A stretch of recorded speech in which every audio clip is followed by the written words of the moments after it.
Welcome back, everyone. On today's video, we're going to continue working on the trolling motor, the used one we acquired. We still have to buy a couple of parts for it, and even though we got it very cheap, the money does add up. So what we're going to be doing is making this stabilizer bar.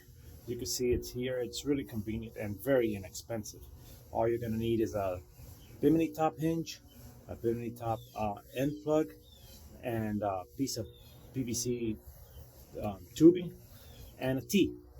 This T that I used happens to be a 1 inch by ½ inch, but you can use 1 inch by 3/4 or 1 inch by 1 inch, depending on when you want to go down. I used the ½ inch because it helped my stabilizer bar fit into this Bimini top hinge, Bimini top plug.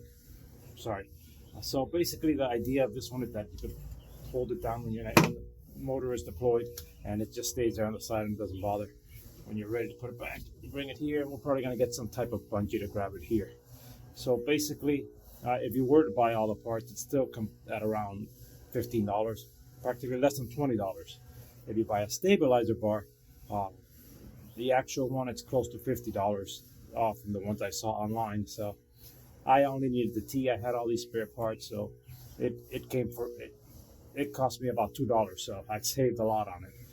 Anyways, I'm going to show you exactly how I did it. It's very simple.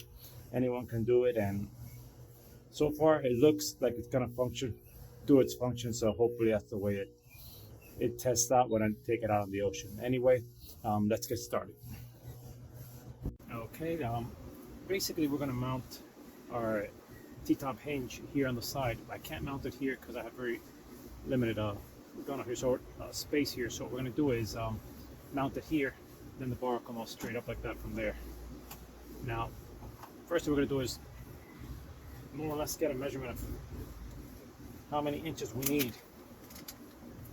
So what we're going to do is we're going to place this here more or less where it goes and measure in there like that. So I'm thinking approximately 10 inches because it's going to drop down a little more, so 10 inches should be fine. The Bimini hinge will grab here. So we're going to go cut a piece of the ½ inch PVC 10 inches long. Okay, we got a piece here. We're going to clamp it down. This is not hard to cut. You can cut it with any handsaw. Let's clamp it down right. We have some pliers that also cut them, but I think I'm just going to use my jigsaw and cut it with that. Okay, we're going to measure out the 10 inches.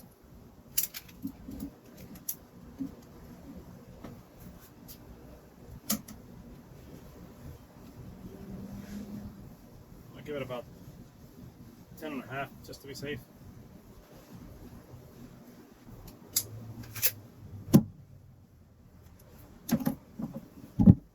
Now we cut.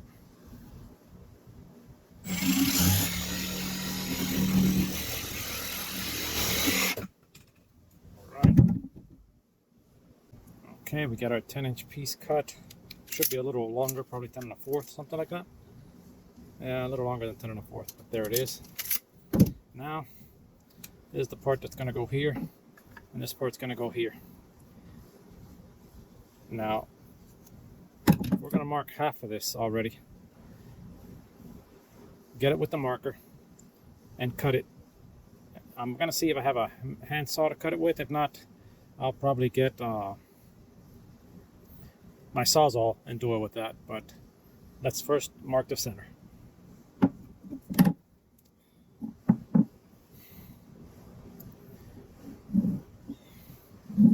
You can see here I'm kind of eyeballing the center. But I'm pretty sure that's going to work.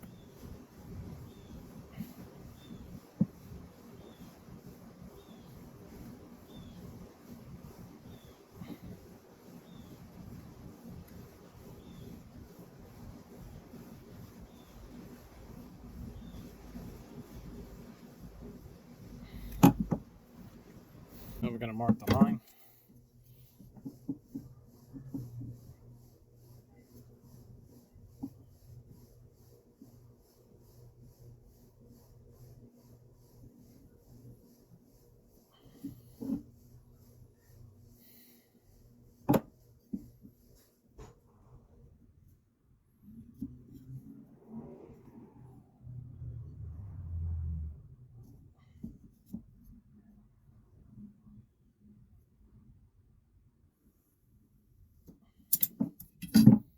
Okay, it's not perfect, but I'm really going to cut from one side only, so should be able to get half. Let's get our clamp. Clamp it down.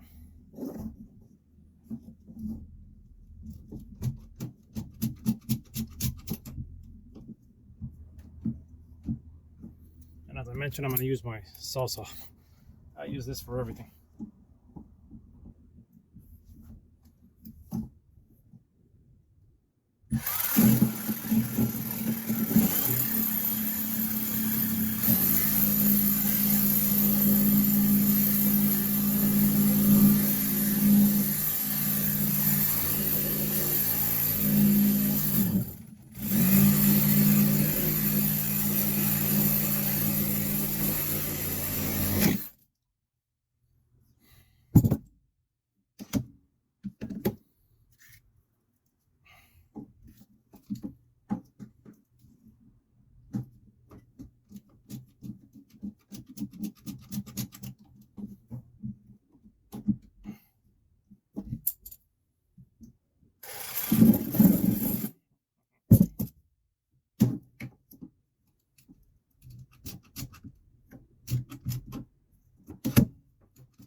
All right, that's basically what we wanted there.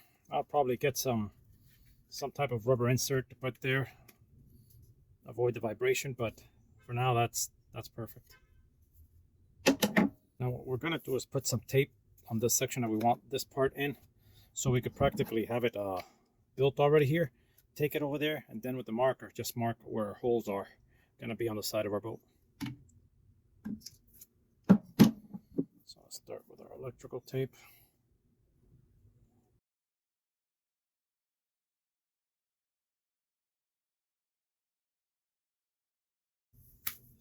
Let's try there. I don't want to put too much. And it looks like I put too much.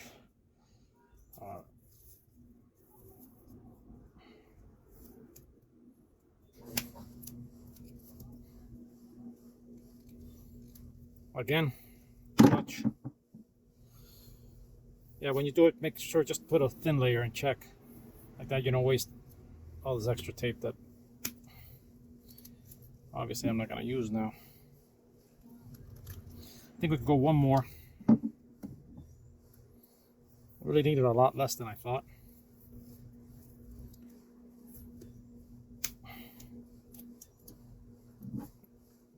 There we go. That's tight. No movement. Perfect.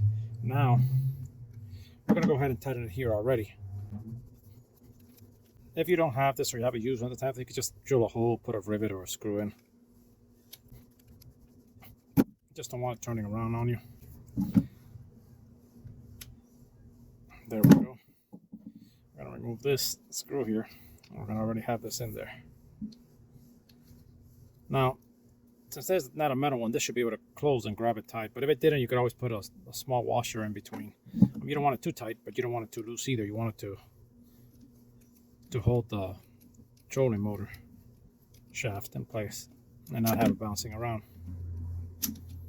As you can see, if I tighten it a little more,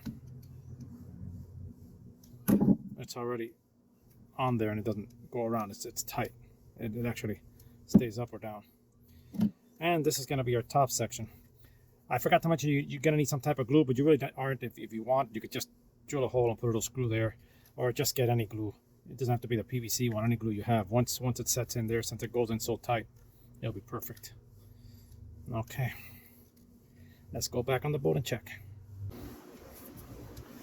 Okay, so this is basically how it's going to go. It's going to go here like this, and it's going to be screwed on there.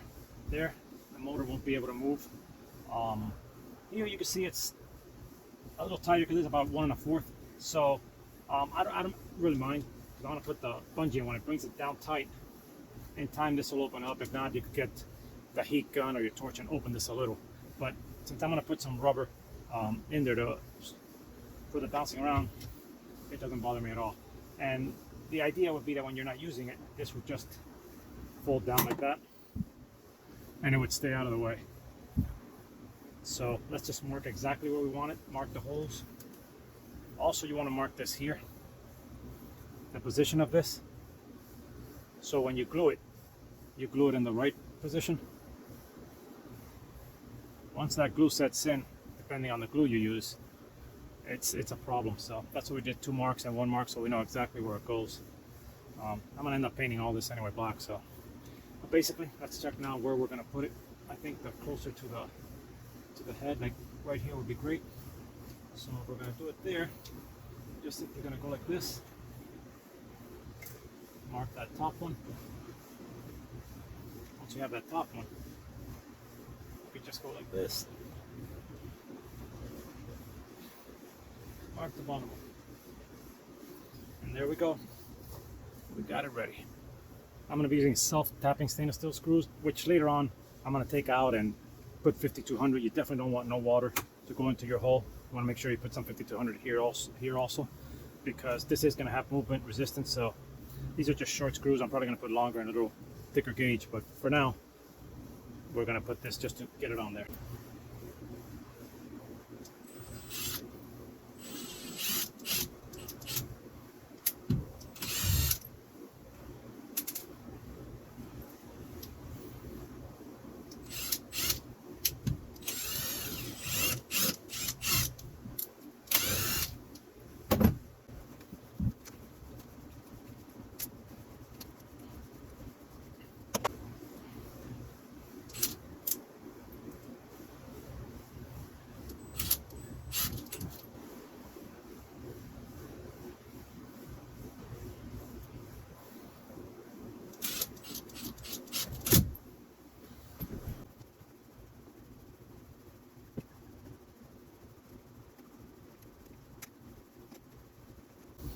Alright, there you go. That's our stabilizer bar, which should not allow the motor to bounce up and down. I don't care a little movement like this, but it really won't have that once this is tight on there. You know, side to side does not bother me because it's not a bad movement. This is what I was worried about, it jumping. So yeah, that's basically it. Like I said, you have to buy all the parts. It's still going to be less than $20. To me, it was practically $2.50 what I spent on this part. I had leftover PVC and I had these parts left over. I always save all my boat parts. I'm a boat part hoarder, I guess. But anyways, it's really cheap. It might not be as perfect as the one you buy, the stabilizer you buy, but it does the job. If you have the material, at least you recycle by using older material and help out the environment in that sense, as well as save yourself some money, a lot of money. I practically saved $45 by doing this myself.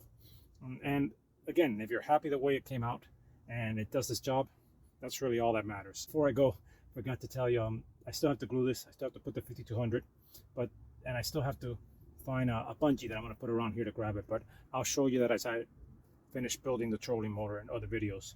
So until next time, always wishing you the best and one love.